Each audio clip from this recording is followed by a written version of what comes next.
blood soaked through the stark white linen napkin, smelling sharply of copper and ruining the ambiance of the private dining room. Carmine Vasta sat at the head of the mahogany table, cursing in a Sicilian dialect, so thick it sounded like gravel grinding against bone. The men in tailored suits surrounding him just stared, terrified and utterly useless. Then a waitress with tired eyes and a tray of lukewarm water glasses leaned over. She didn't scream. She just answered him. The private dining room of Laura was designed to feel like a vault. Soundproofed walls wrapped in crushed dark velvet heavy mahogany doors that clicked shut with the finality of a coffin and a chandelier that cast a sickly warm glow over the patrons. It was a room built for secrets. Tonight it smelled heavily of seared rosemary expensive cologne and the sharp, unmistakable tang of fresh blood. Tessa stood in the service hallway, shifting her weight from her left foot to her right. Her cheap orthopedic shoes offered zero support against the hard tile. Her lower back throbbed in time with her pulse. It was 10:45 p.m. She had been on her feet for 11 hours. Her black apron carried a faint smear of béarnaise sauce on the pocket, and she desperately needed a cigarette. "They aren't ordering," David the floor manager hissed, appearing beside her. His forehead was slick with nervous sweat. He kept wiping his hands on his trousers. "They've been in there for 20 minutes and nobody has looked at a menu, and I think the Italian is bleeding." "Should I call an ambulance?" Tessa asked, her voice flat, staring at the heavy oak door of the VIP room. "No." David snapped eyes wide. "No police, no ambulances. You know who booked the room, Tessa? Arthur Hayes, the city councilman, the guy with him. He's muscle. Or a boss. I don't know. Just go in there, pour the water, and see what they want. Don't stare." Tessa sighed, picking up the heavy silver water pitcher. The condensation made the metal slick in her grip. She didn't care about city councilmen or Italian muscle. She cared about her rent, which was due in 3 days, and the fact that she was making a miserable tipped wage while babysitting terrified politicians. She pushed the door open with her hip. The silence inside the room was heavy, suffocating. It wasn't the comfortable silence of old friends dining. It was the tense, coiled quiet of a hostage situation. 3 men sat at the long table which was set for 6.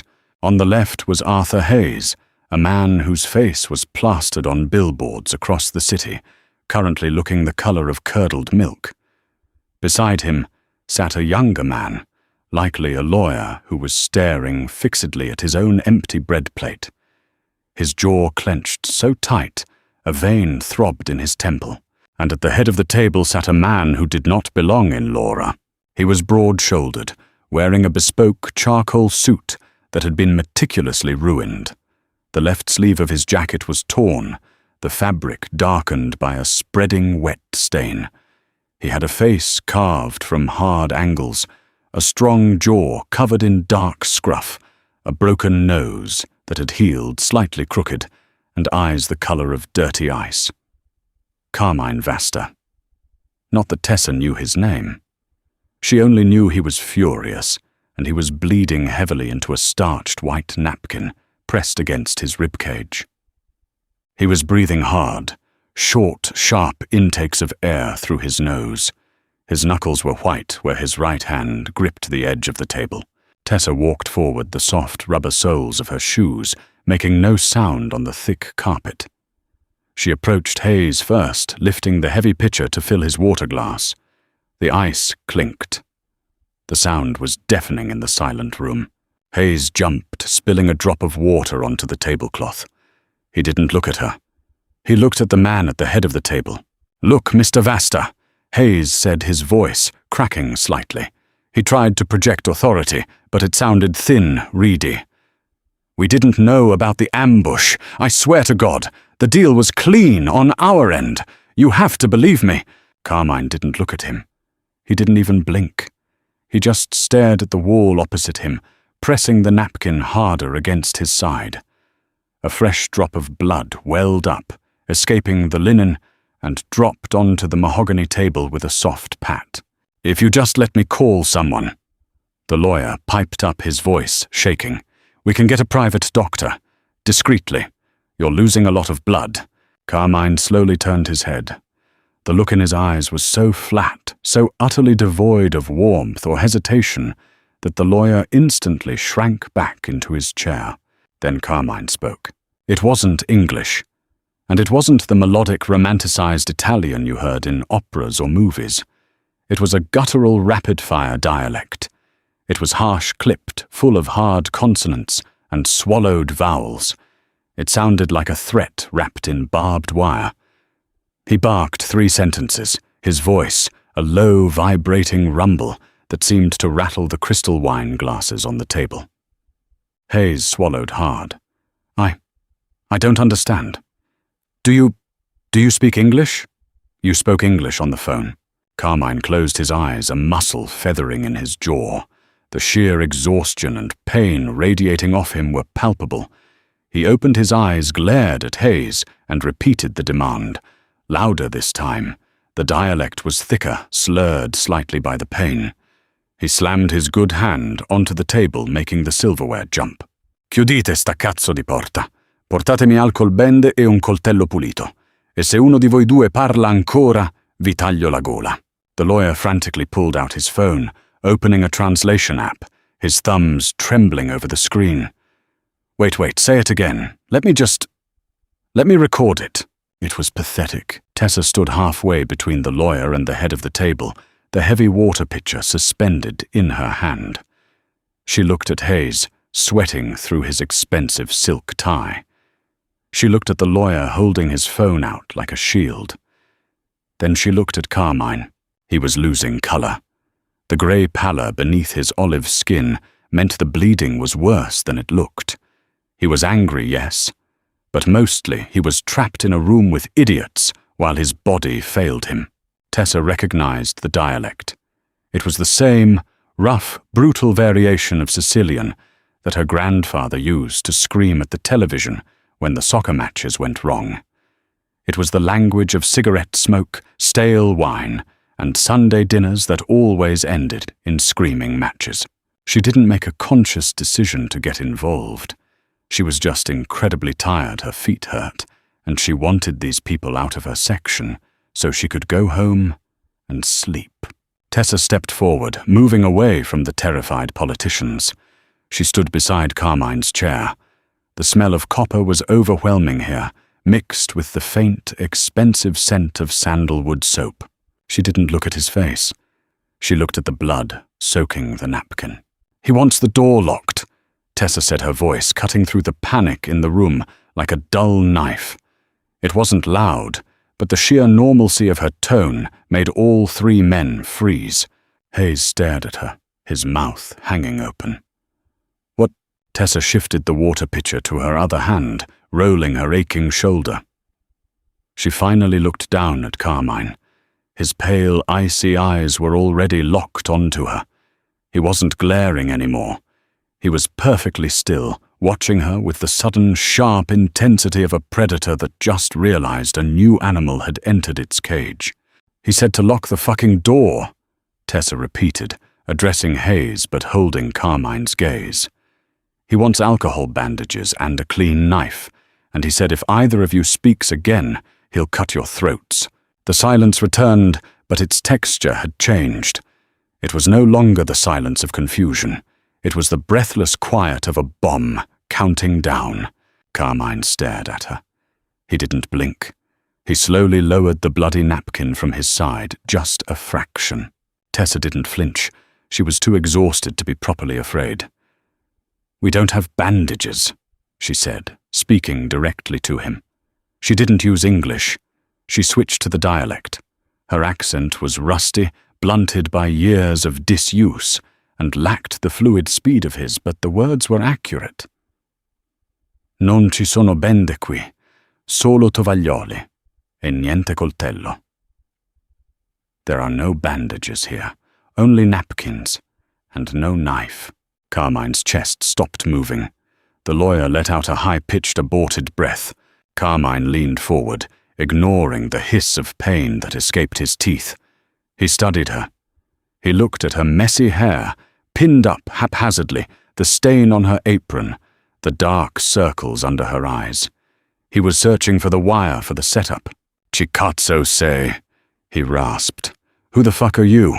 "Sono quella che ti porta l'acqua," Tessa replied, deadpan. "I'm the one bringing you water." A fraction of a second passed. Then the corner of Carmine's mouth twitched. It wasn't a smile. It was a dark, grim acknowledgement of the absurdity of the situation. He let out a harsh breath that might have been a laugh if it hadn't been choked by blood loss. He turned his head slowly toward Hayes and the lawyer. His English, when he finally spoke, it was heavily accented, but perfectly clear. "Out," Hayes blinked. "But Mr. Vasta, the deal—" "Get out," Carmine said, his voice dropping an octave, losing the volume but doubling the menace. "Before I bleed on your shoes. Leave the girl." The lawyer didn't need to be told twice. He practically scrambled out of his chair, grabbing his briefcase, abandoning his coat. Hayes hesitated for a fraction of a second, his political instincts wrestling with his survival instincts. Survival won. He stood up, smoothing his tie with trembling hands, gave Tessa a deeply conflicted look, and hurried out the heavy mahogany door. The door clicked shut. The vault was sealed again. Tessa stood alone with a bleeding mafia boss. The water pitcher suddenly felt very heavy. "I'm not a nurse," she said, reverting to English.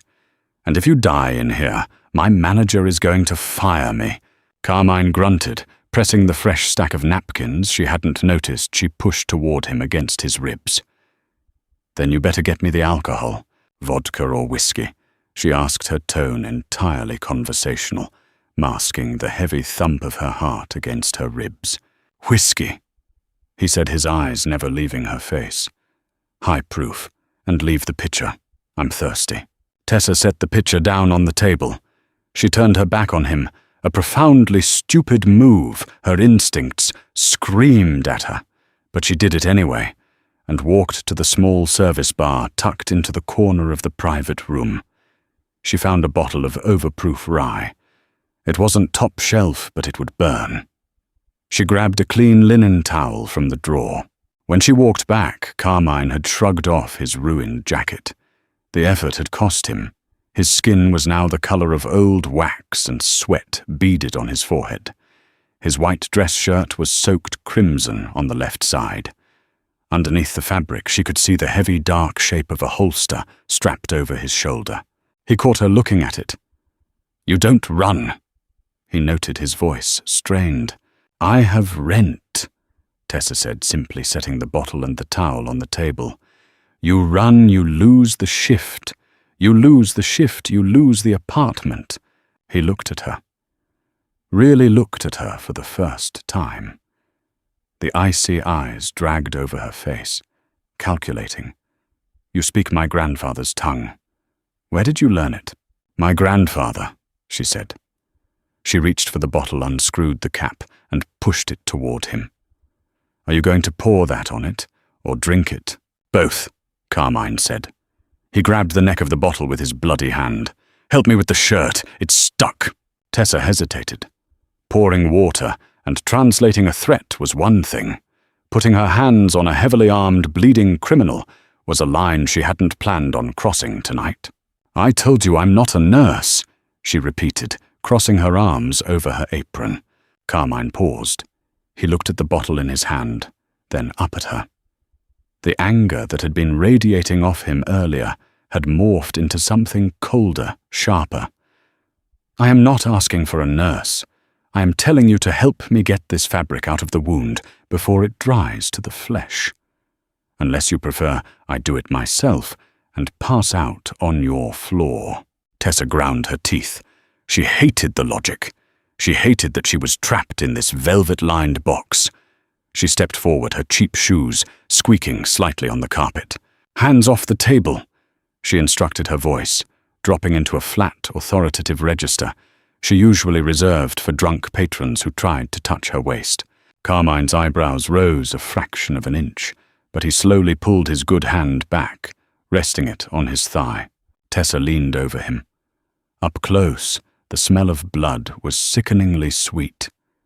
She reached out her fingers, brushing the damp, warm cotton of his shirt. He was solid underneath muscles, tense as coiled springs. She gripped the fabric near the tear. "This is going to rip," she warned him. "Do it." She yanked the fabric. Carmine inhaled sharply through his teeth, a harsh, jagged sound. His body jerked rigid, but he didn't cry out. Tessa peeled the ruined shirt back. It wasn't a bullet wound. It was a deep, ugly slash, trailing from his lower ribcage toward his hip. The edges of the skin were torn and angry. It was still weeping dark blood. "Knife?" she asked, keeping her eyes on the wound, refusing to look at his face. "Broken glass." He grunted, his voice tight with pain. "Car window. You need stitches. I need the whiskey." He took the bottle from the table and brought it to his lips, taking a long, punishing swallow. He didn't wince. He pulled the bottle away, took a breath, and then, without warning, tipped the neck downward and poured the amber liquid directly over the open gash. Tessa flinched, stepping back. Carmine let out a low, guttural groan, his head dropping back against the crushed velvet of the chair. The veins in his neck stood out like heavy cords. His hands gripped the armrests so hard the wood creaked. He stayed like that for 10 seconds, breathing in ragged, shuddering gasps. The room smelled entirely of cheap rye whiskey and iron now. Tessa grabbed the clean linen towel she had brought over and quickly pressed it hard against the wound. Carmine's hand clamped over her wrist instantly. His grip was like a vice, bruising and immediate. His eyes snapped open, blazing with an instinctive, violent paranoia. For a second, Tessa stopped breathing.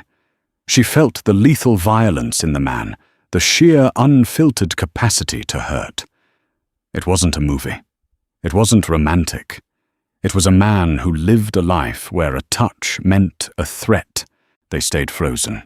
Her small, pale hand pressing the towel to his side, his large, blood-stained hand crushing her wrist. "I'm stopping the bleeding," she said quietly. She kept her voice entirely steady, refusing to show him the spike of adrenaline making her knees weak. "Let go of me." Carmine stared at her face, his breathing slowing. The wild animal look in his eyes slowly receded, replaced by that cold, calculating intelligence. He looked down at her hand, then slowly released his grip. His fingers left smears of red on her pale skin. "You have a heavy hand," he murmured, his voice rough. "You have a lot of blood," she shot back. She pressed the towel firmly, holding it in place. "Keep the pressure here," she instructed, stepping back and letting him take over. "I need to go. If I stay in here any longer, David is going to call the cops, no matter what Arthur Hayes told him." "No cops," Carmine said immediately. He shifted, pulling a sleek, blood-smudged smartphone from his trousers pocket. He tossed it onto the table between them. "Unlock it. Code is 4471. Tessa stared at the phone. "Call your own people.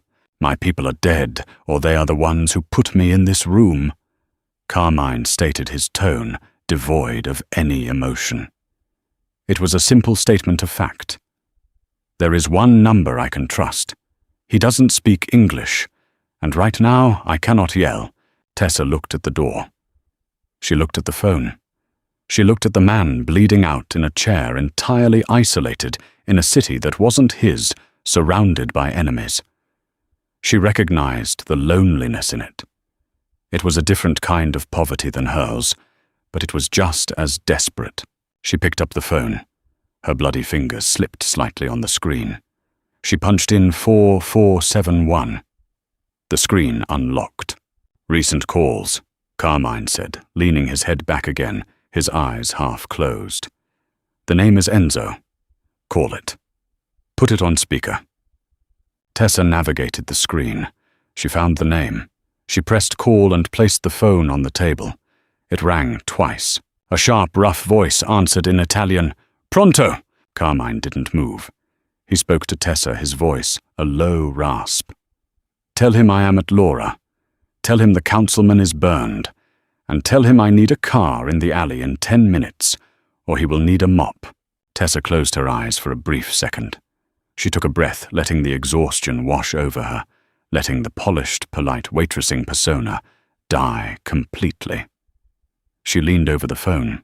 When she spoke, she didn't use her customer service voice. She used the sharp, barking dialect she had used earlier. "Ascoltami bene, Enzo," she started. "Listen to me carefully, Enzo." Carmine Vasta opened his eyes, watching the tired waitress speak the language of his violent youth, and for the first time all night, the ghost of a real smile touched his lips. The voice on the other end of the phone exploded. Enzo did not ask questions. He unleashed a torrent of frantic, heavily accented profanity that distorted the phone's tiny speaker. Tessa didn't flinch. She just let him yell, her eyes fixed on the puddle of whiskey and blood currently ruining the mahogany table. When Enzo paused for a breath, Tessa cut in. 10 minuti. Vicolo sul retro. 10 minutes. Back alley. She ended the call and dropped the phone onto the table. It landed with a heavy plastic clatter. Carmine was looking at her. His head rested against the high back of the chair, his face entirely drained of color, but his eyes were sharp. They tracked her every movement.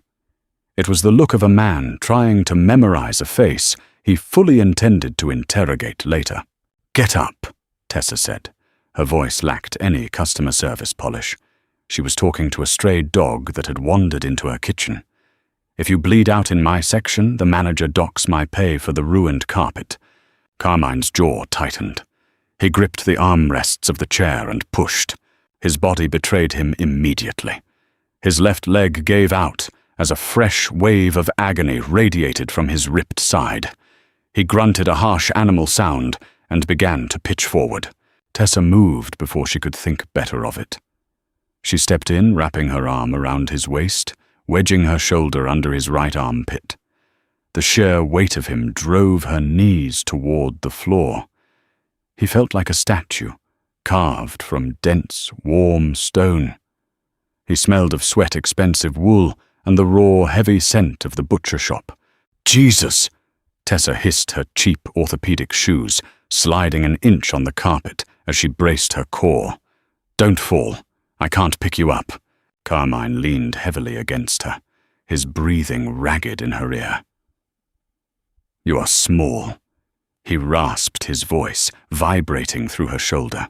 "You are a terrible dinner guest," she replied, gritting her teeth. "Walk. The service elevator is down the hall. It dumps out by the loading dock." They moved together in a clumsy, agonizing, three-legged race. Tessa kicked the heavy mahogany door open. The hallway was empty. David the manager was nowhere to be seen, likely cowering in the main office and debating whether to call the police or his priest. The fluorescent lights overhead buzzed, casting a sickly yellow pallor over the beige wallpaper. Every step was a negotiation with gravity. Carmine's boots scuffed the floorboards. Tessa's lower back already screaming from a 12-hour shift locked up in protest. She could feel the dampness of his ruined shirt soaking through her thin cotton uniform. The blood was cooling. It felt sticky against her ribs. They reached the freight elevator. Tessa slammed her elbow against the call button.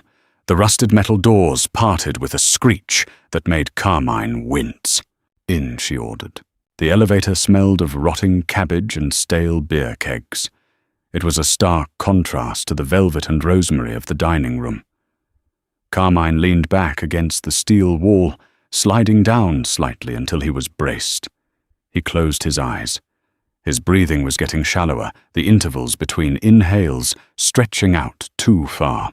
"Hey!" Tessa snapped, slapping her hand flat against the steel wall next to his head. The loud smack echoed. "Open your eyes. You don't get to die in the garbage elevator." Carmine's eyelids fluttered. He looked at her through the slit of his eyelashes. "You are very loud, and you are very heavy. Stay awake."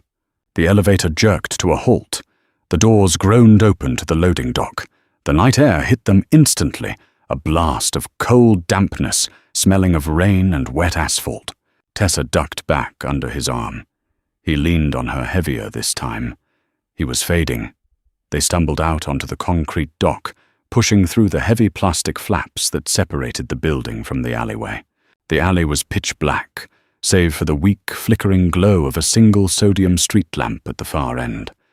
Rain had started to fall, a fine, freezing mist that instantly beaded on Tessa's hair and Carmine's ruined suit. Headlights cut through the darkness.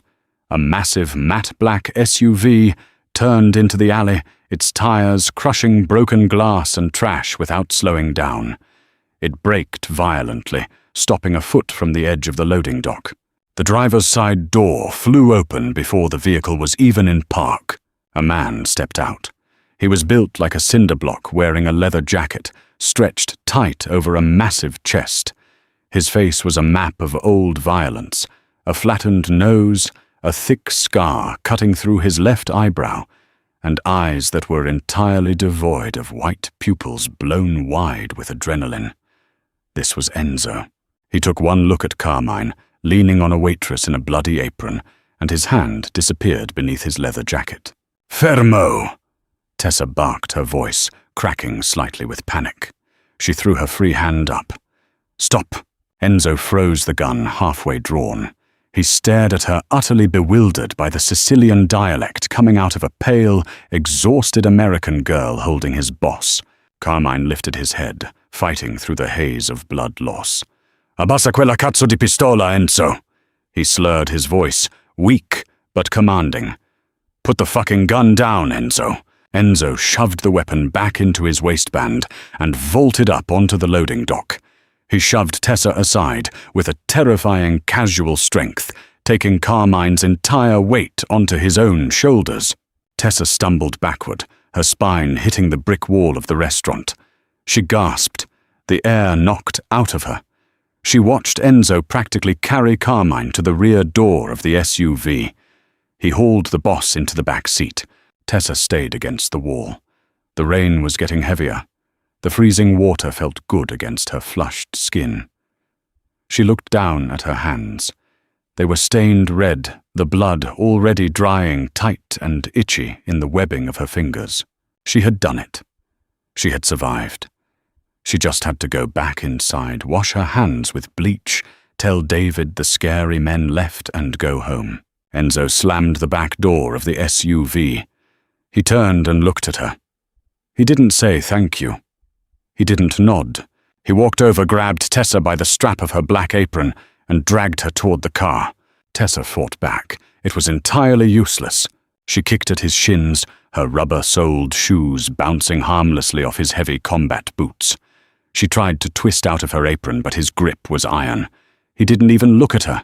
He just hauled her like a sack of laundry, opened the passenger door, and shoved her inside. "Hey!" Tessa screamed, hitting her shoulder hard against the center console. The heavy door slammed shut behind her. The locks engaged with a heavy electronic thunk. Enzo got into the driver's seat. He didn't look at her. He slammed the gear shift into reverse, checked the camera, and floored it.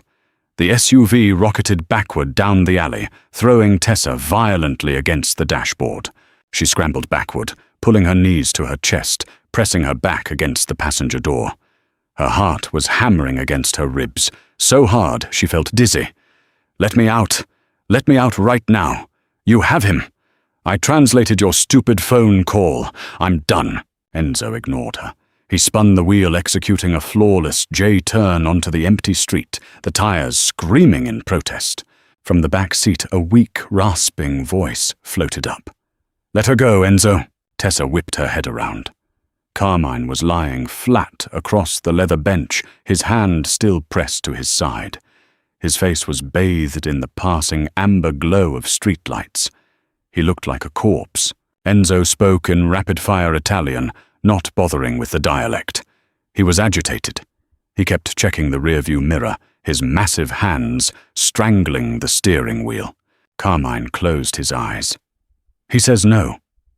Carmine translated for her, his voice barely a whisper over the roar of the engine. He says I am bleeding to death. The councilman sold us to the Lupatazzi family, and you are the only one who saw Hayes leave the room. He says you are insurance. Insurance for what? Tessa yelled, her panic spiking into raw anger. I'm a waitress. I make $7 an hour plus tips. Nobody cares what I saw. Enzo cares, Carmine said simply. He didn't have the energy to argue. He coughed a wet, terrible sound and groaned, his body curling inward. Tessa stared at him. The anger evaporated, replaced by a cold, heavy dread. The interior of the car smelled strongly of new leather pine air freshener and the coppery stench of the blood soaking into the back seat. She was trapped in a metal box with a dying man and a paranoid enforcer. The drive was a blur of running red lights and sharp turns. Enzo drove with a terrifying, aggressive precision. Within 10 minutes they were out of the commercial district, crossing into a rundown industrial neighborhood near the shipyards. The SUV swerved into a dark alleyway between two abandoned warehouses and lurched to a halt in front of a rusted roll-up garage door. Enzo flashed the headlights twice. A moment later, the metal door screeched upward, revealing a hollowed-out concrete bay lit by harsh overhead halogens. Enzo drove inside, killing the engine before the garage door even finished closing behind them. He was out of the car instantly, opening the back door and dragging Carmine out. Tessa didn't wait to be dragged again. She unlocked her door and stumbled out. Her legs felt like they were made of water. The garage smelled of motor oil bleach and something chemical and sharp. In the center of the room, sitting incongruously next to a stack of bald tires, was a pristine stainless steel table. A man in a stained white lab coat was standing next to it, frantically laying out surgical tools on a blue paper sheet. He was older, heavily balding, with thick, wire-rimmed glasses and a cigarette dangling from his lower lip. Dr. Pappas, on the table, Dr. Pappas yelled in English, tossing the cigarette onto the concrete floor and crushing it with his shoe. Enzo heaved Carmine onto the cold steel.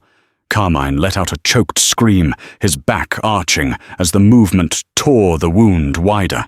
Pappas grabbed a pair of heavy trauma shears and began cutting away the rest of Carmine's ruined shirt.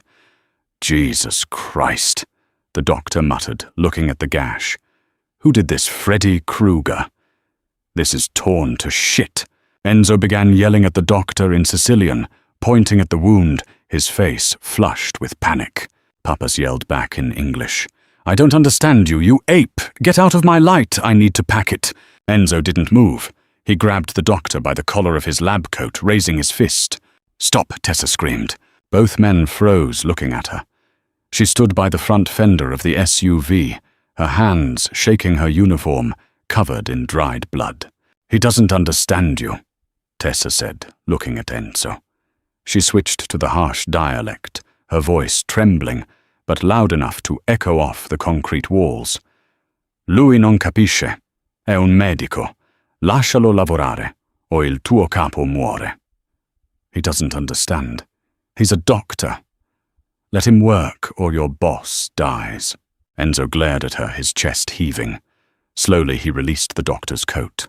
Pappas adjusted his glasses, looking at Tessa in shock. You speak that gibberish? My grandfather, Tessa said, repeating the lie that suddenly felt like a lifeline. She walked forward, stepping into the harsh circle of halogen light. Tell me what you need him to do. I'll tell him. For the next hour, Tessa didn't think about her rent, her apartment, or the fact that she was currently an accessory to God knew what. She became a conduit. Pappas was brusque and deeply cynical. He poured industrial-grade iodine directly into the open wound. Carmine passed out from the pain within seconds, which Pappas noted was a blessing for everyone involved.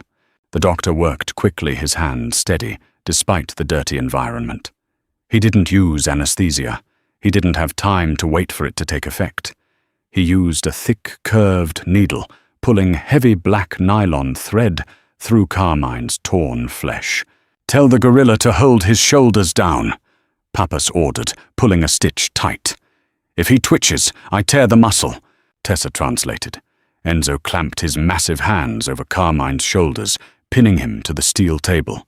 Tessa stood inches away, watching the needle pierce the skin thread through the fat and muscle and emerge on the other side.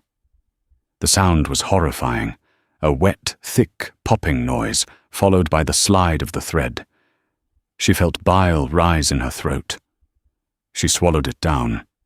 The smell of iodine and raw flesh was permanently burning itself into her sinuses. 42 stitches, Pappas muttered, snipping the final thread. He threw the bloody scissors into a metal basin. He grabbed a roll of heavy gauze and began taping it tightly around Carmine's torso. He lost at least 2 pints. He needs fluids iron and a hospital he can't go to. If this gets infected, he'll be dead in 3 days. Tessa translated the grim prognosis to Enzo. The enforcer just grunted, crossing his arms over his massive chest, his eyes locked on his unconscious boss. "I'm done," Pappas said, stripping off his bloody latex gloves and throwing them in a trash can. He looked at Tessa, his eyes entirely devoid of pity. "You should run, kid. Whatever this is, you don't want the smell on you." Tessa looked down at her hands. The smell was already there. Carmine woke up 3 hours later. The garage was silent, save for the hum of a space heater Enzo had plugged into the wall. Outside, the rain was coming down, in heavy sheets drumming against the metal roof. Tessa sat on an overturned milk crate near the front bumper of the SUV. She was staring at a crack in the concrete floor, tracing it with her eyes. She felt entirely hollowed out. The adrenaline had crashed an hour ago, leaving behind a bone-deep exhaustion that made her teeth ache. A groan echoed from the steel table. Enzo, who had been standing guard by the door, was by Carmine's side in a fraction of a second. He spoke softly in Italian, helping his boss sit up. Carmine looked terrible. His skin was the color of skim milk, and dark, bruised circles hollowed out his eyes. His chest was tightly wrapped in stark white gauze, stark against his olive skin. He leaned heavily against Enzo, his eyes darting around the garage, registering the environment. Then he saw her. Tessa didn't look away. She just stared at him, from her milk crate, too tired to pretend she wasn't terrified, too angry to look submissive. Carmine tapped Enzo's arm, murmuring something. Enzo frowned, glaring at Tessa, but he stepped back, giving his boss space. Carmine slid his legs off the side of the metal table. His bare feet dangled above the concrete. He braced his hands on the edge of the table, his knuckles turning white as he fought through the pain of sitting upright. "You are still here," Carmine said. His English was gravelly, his throat dry. "Your pet gorilla locked the doors," Tessa replied flatly. "And I don't know where I am." Carmine looked at Enzo, then back at her. "He is paranoid. It keeps me alive. Today you kept me alive." I translated, she corrected her voice, entirely devoid of warmth. "And I ruined my uniform, and I definitely lost my job. So we aren't even. You kidnapped me." Carmine let out a short, breathy laugh that ended in a wince. He pressed a hand over the thick gauze. "You have a very strange sense of self-preservation, Tessa." She froze. "I didn't tell you my name. I read it on your name tag before Enzo threw you in the car," he said, tapping his own chest. He gestured to Enzo. The enforcer reached into his leather jacket, pulled out a thick, heavy envelope, and handed it to Carmine. Carmine held it out toward her. "Come here." Tessa didn't move. She looked at the envelope. It was thick. It looked like the kind of envelope that held enough money to make a person disappear. Or enough money to buy silence. "I don't want your money." She lied. Her rent was due in 3 days. Her checking account had $14 in it. She wanted the money so badly, her hands physically twitched. "Yes, you do," Carmine said, his voice quiet, reading her perfectly. "You said you have rent. You said you lose the apartment if you lose the shift. You lost the shift. Take the envelope." Tessa stood up. Her legs were stiff. She walked slowly toward the metal table, stopping just out of arm's reach. She looked at Carmine.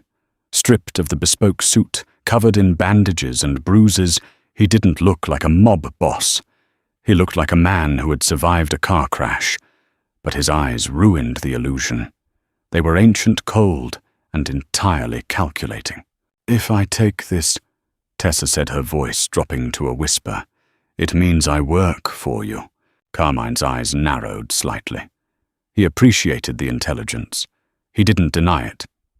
"If you don't take it, Enzo will wonder why you are willing to walk away empty-handed after seeing my face and hearing the name of the man who set me up."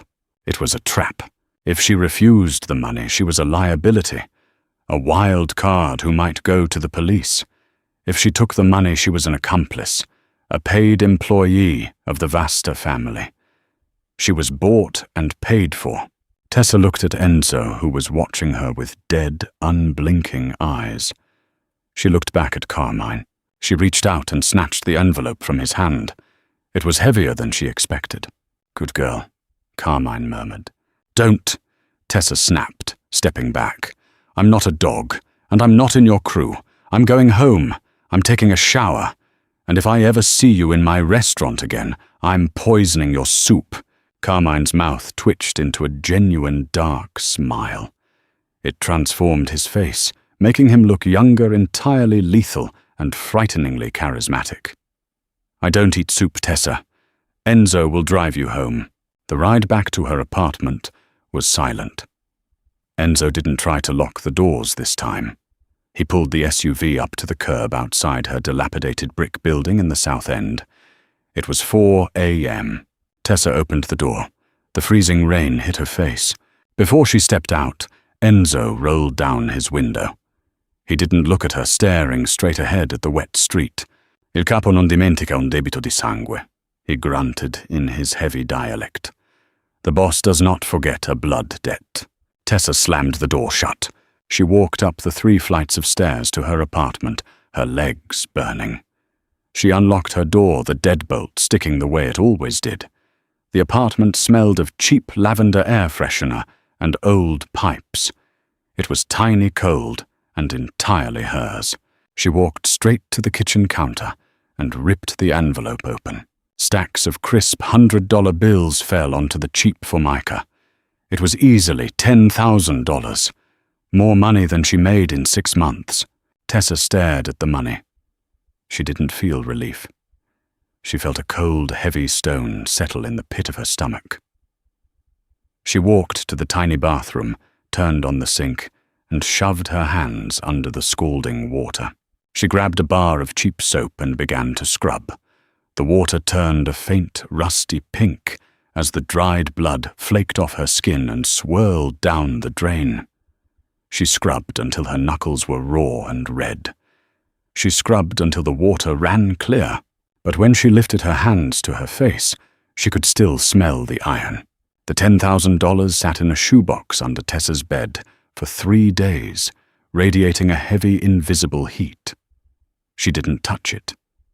She paid her rent with the meager savings she had left, handing a thin envelope of crumpled 20s to her landlord, a man who smelled perpetually of stale garlic and cheap cigarillos. He counted it twice, his thumb licking the corner of the bills, and didn't even look up to say thank you. On Thursday, Tessa walked back into Laura. The restaurant smelled of lemon polish and prepping stations, the familiar frantic hum of the kitchen getting ready for the dinner rush. She didn't wear her black apron. She wore a heavy thrift store wool coat that swallowed her frame. David was in the small office near the walk-in freezer. He looked up when she walked in. His face immediately twisting into a mask of defensive panic. "I don't have your final check cut yet," he said, quickly standing up. "And you can't be here, Tessa. You left mid-shift. You walked out with those people." "I was translating," Tessa said, her voice completely flat. "And then I was taken." "Did you call the police? David?" David swallowed hard, his Adam's apple bobbing above his tight collar. "Arthur Hayes called me the next morning. He said it was a misunderstanding, a private matter. He said if I involved the police, the health inspector would find rat droppings in our flower bins by Tuesday. Tessa stared at him. The sheer cowardly reality of it settled over her like a damp blanket. She had been dragged into an alley with a bleeding mob boss, and her manager had been bought off with the threat of a health code violation. Above David's desk, a small television was muted, playing the local news. The screen cut to a press conference. Arthur Hayes stood at a podium, his silver hair perfectly coiffed, a crisp American flag pin on his lapel. The chyron beneath his face read, "Councilman Hayes announces Anti-Corruption Task Force." He looked pristine, untouchable. There wasn't a drop of blood on his expensive shoes. "Mail my check," Tessa said. She turned and walked out. She stepped out the back door, the same heavy metal door she had dragged Carmine through. The alley smelled of rotting cardboard and diesel exhaust. The afternoon sky was a bruised, heavy, purple, threatening snow. A black SUV was idling by the dumpsters. Tessa didn't run. She just stopped pulling the collar of her wool coat tighter around her neck. The driver's side window rolled down. It wasn't Enzo. It was a younger man with slicked back hair and a sharp, broken nose. "Get in," he said. It wasn't a request. Tessa looked at the rusted fire escape ladder above her. She looked at the street at the end of the alley. Then she walked over to the car, opened the heavy door, and slid into the leather interior. The heater was blasting, smelling faintly of pine and old cigarette smoke. "Where?" she asked. "The boss wants to see you," the driver replied, pulling out into traffic. They drove for 40 minutes, leaving the city centre and winding up into the wealthy gated suburbs of the North Shore. The houses here were fortresses of stone and glass, set far back from the road, behind wrought iron fences and manicured winter hedges. The SUV pulled through a set of heavy iron gates that opened silently, creeping up a long gravel driveway to a massive, imposing estate. The driver parked near the side entrance. Enzo was waiting by the door. He didn't speak to her. He just gave her a curt nod and led her inside. The house was cavernous, smelling of wood smoke and expensive espresso. It felt empty, devoid of personal touches. No photographs, no clutter, just heavy antique furniture and thick Persian rugs that swallowed the sound of their footsteps. Enzo led her to a study at the back of the house. The walls were lined with books that looked like they had never been read. A fire crackled in a massive stone hearth. Carmine Vasta sat in a high-backed leather wing chair near the fire. He looked better, but the edges of his violence were still sharp. He wore a dark cashmere sweater that hung slightly loose over the bulky bandages wrapping his ribs. The color had returned to his face, though the dark circles under his eyes remained. He was holding a crystal tumbler of amber liquid, swirling it slowly. He looked up as she walked in. "You didn't spend the money," he said. "It wasn't a question. It's sitting in a shoe box," Tessa replied, stopping in the center of the room. She kept her hands buried in her coat pockets. "It feels like a trap." "It is payment for services rendered," Carmine corrected gently. He took a sip of his drink. "Sit down, Tessa." She remained standing. "I want to go home. I came here because your driver would have forced me into the car anyway. But I don't work for you." Carmine smiled, a slow, dangerous curving of his lips. "You work for Laura. Oh, wait, you don't. David fired you. Because Arthur Hayes told him to." Tessa's jaw clenched. "How do you know that?" "I know everything Arthur Hayes does," Carmine said, his voice dropping into that low, gravelly register. The warmth of the cashmere didn't soften the absolute coldness in his eyes. "Hayes is a parasite. He took our money to fund his campaign. $3 million. He promised us zoning permits for the shipyard. Then he realized he could look like a hero by burning the Italians who bought him. He set the meeting at your restaurant. He hired a Lupatazzi hit squad to ambush me in the alley before I even walked in the door. I survived. My 2 men did not. Tessa looked at the fire. The flames cast long, dancing shadows across the mahogany desk. She remembered the sheer terror on Hayes's face in the private dining room. It hadn't been the terror of a victim. It had been the terror of a rat caught in a trap it helped build. "Why are you telling me this?" she asked.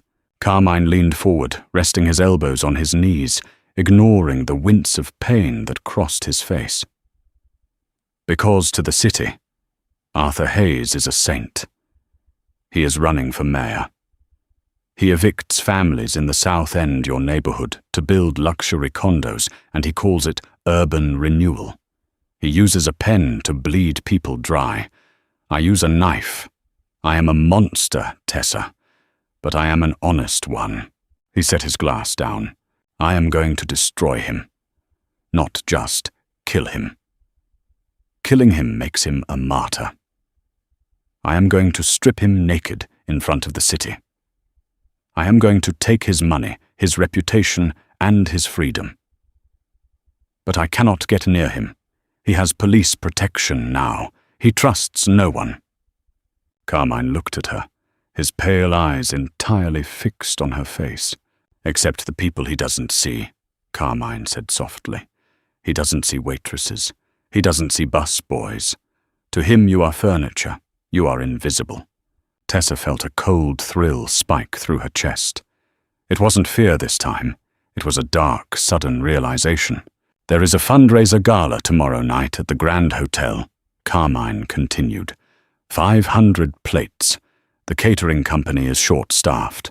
Enzo bought the catering manager this morning. You are on the roster." Tessa slowly pulled her hands out of her pockets. Her knuckles were white. "What do you want me to do?" The kitchen of the Grand Hotel was a battlefield of stainless steel shouting sous chefs and the overwhelming scent of seared scallops and melted butter. Tessa stood in the prep line, wearing a crisp white tuxedo shirt, a black bow tie that dug into her throat, and a black apron. She felt completely numb. The noise of the kitchen washed over her, barely registering. In her right apron pocket was a small, heavy silver rectangle. A digital audio recorder. Carmine had given it to her with a single precise instruction: put it in his coat. Turn it on. Arthur Hayes was the guest of honor.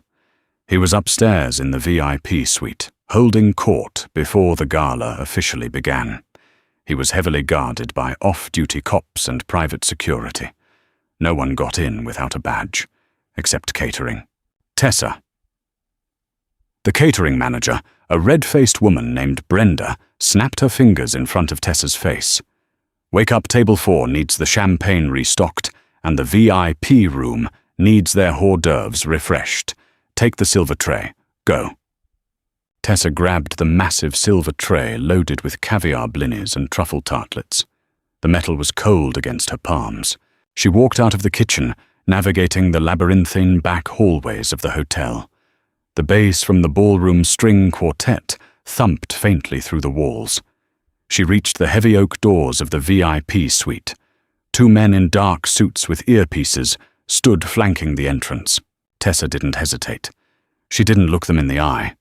She looked slightly downward, hunching her shoulders a fraction of an inch, adopting the universal posture of the overworked, invisible service worker. "Catering," she mumbled.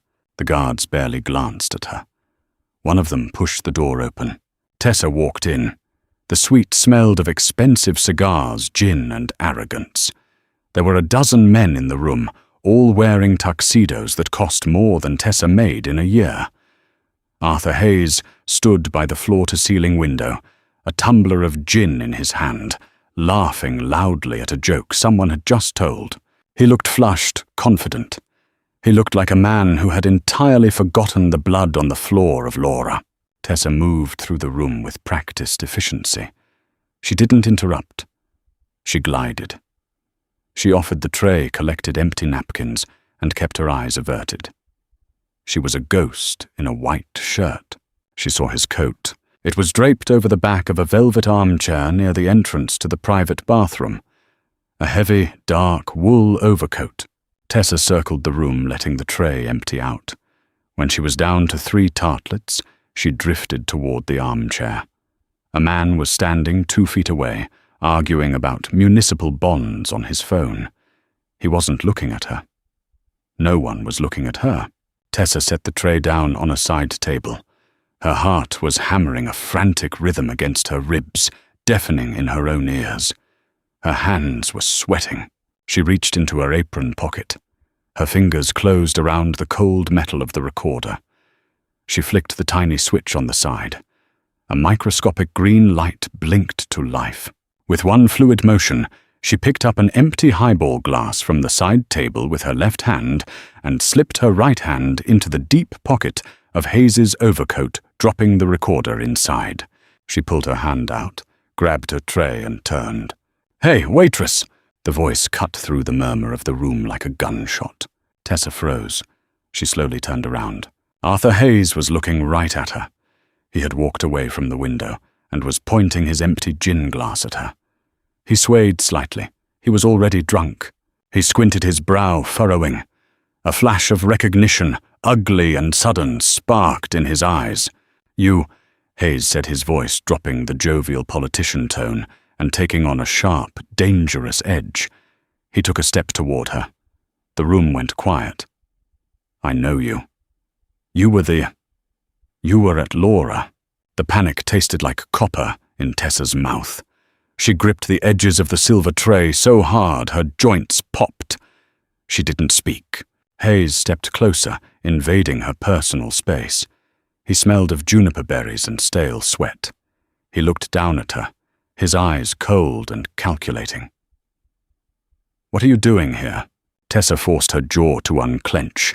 She looked up, making direct eye contact with the man who had ordered her manager to cover up a murder scene. She channeled every ounce of exhaustion, every unpaid bill, every demeaning customer she had ever served, and let it harden her face. "I work for the catering company, councilman." Tessa said, her voice steady, projecting just enough for the surrounding men to hear. "I work 3 jobs to pay rent in the district you're tearing down. Do you need a refill on your gin, or should I leave?" The men around them chuckled uncomfortably. A politician bullying a waitress in public was bad optics. Hayes's face flushed a deep, angry red. He realized he couldn't push it. Not here. Not with an audience. He glared at her, a silent promise of violence in his eyes, and shoved his empty glass onto her tray. "Get out!" he hissed so low, only she could hear it. Tessa turned and walked out of the room, her spine rigid. When the heavy doors clicked shut behind her, she leaned against the hallway wall, gasping for air, her legs shaking violently. But she had done it. The green light was in the pocket. 10 minutes later, the sting was pulled. Carmine hadn't just given her a recorder. He had given her a transmitter. Downstairs in a parked van, Enzo and a team of men were recording every word Hayes said. And Hayes, feeling untouchable drunk and surrounded by his cronies, began to talk. He bragged about the Lupatazzi deal. He bragged about the zoning permits he was selling to the highest bidder. He bragged about how easy it was to wash Italian money through his campaign fund. It was a total catastrophic confession. But Carmine wasn't going to the police. The police worked for Hayes. Instead, at exactly 9 p.m., when Hayes took the stage in the grand ballroom to give his keynote speech on integrity and city values, the audio feed from the VIP room was hijacked. Tessa stood in the shadows of the kitchen doors, watching. Hayes leaned into the microphone, smiling his blinding, polished smile. "We must root out the rot in our city. We must stand for—" The microphone squealed, and then Hayes's own voice echoed through the massive ballroom speakers. Not the polished politician, but the drunk, arrogant man in the VIP suite. "The Italians are stupid. Vasta thought he bought me. I took his 3 million, gave the permits to the Lupatazzis, and let them clean up the trash in the alley. Who's going to stop me? The DAI own him, too." The silence in the ballroom was absolute. 500 of the city's elite donors, journalists, and power brokers sat frozen, their champagne flutes halfway to their mouths. Hayes stood at the podium, the color draining from his face so fast he looked like a corpse. His mouth opened, but no sound came out. He looked at the sound booth. He looked at the crowd. He was ruined. Instantly. Irrevocably. It wasn't just a scandal. It was a career execution. The donors were already standing up, pulling out their phones, backing away from the tables, like Hayes was suddenly radioactive. The journalists were running for the exits to make calls. Tessa watched him crumble. The man who had terrified her, who had treated her like garbage, was currently gripping the edges of the podium to keep from collapsing. She didn't feel heroic.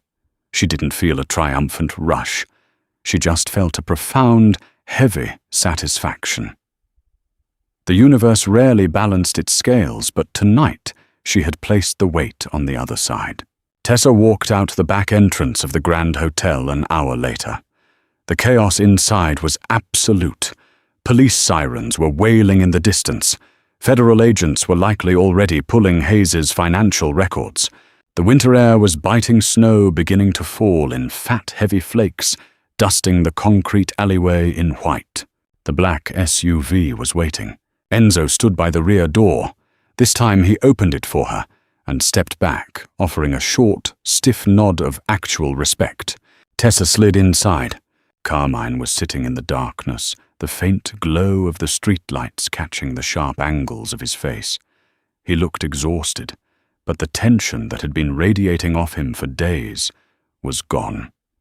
He looked like a man who had just finished a very long, very bloody war. He looked at Tessa as she sat down, pulling her cheap wool coat around herself. "It is done," Carmine said quietly. The audio was sent to the feds, the local papers, and the Lupatazzi family. Hayes will spend the rest of his life in federal prison, assuming the Lupatazzis don't reach him first. Tessa nodded. She stared at her hands in her lap. The knuckles were red from washing dishes earlier in the shift. "You didn't flinch." Carmine noted his voice, carrying a trace of genuine wonder. "When he recognized you in the room, you stared him down." "I was terrified," Tessa admitted, her voice hoarse. "But I realized something. He was more afraid of losing his power than I was of losing my life. That makes him weak." Carmine smiled in the darkness. It was a sad, knowing smile. "It does. Power built on lies is glass. Power built on blood is iron." He reached into his jacket pocket and pulled out a small, heavy object. He handed it to her. It was a key, a heavy brass key with a tag attached. "What is this?" Tessa asked, staring at it. "The deed to a brownstone in the North End," Carmine said smoothly. "Paid in full under a trust in your name. There is a restaurant space on the ground floor. The kitchen is fully equipped. You will never wait at tables for a coward like David again. You will own the floor." Tessa's breath hitched in her throat. She looked from the key to Carmine's cold, beautiful, ruined face. It was an impossible gift. It was a fortune. "I told you," she whispered, her voice trembling slightly. "I don't work for you. I won't wash your money. I won't be owned." "You are not owned," Carmine said, his tone turning fiercely serious. He leaned closer, the scent of espresso and faint iodine washing over her.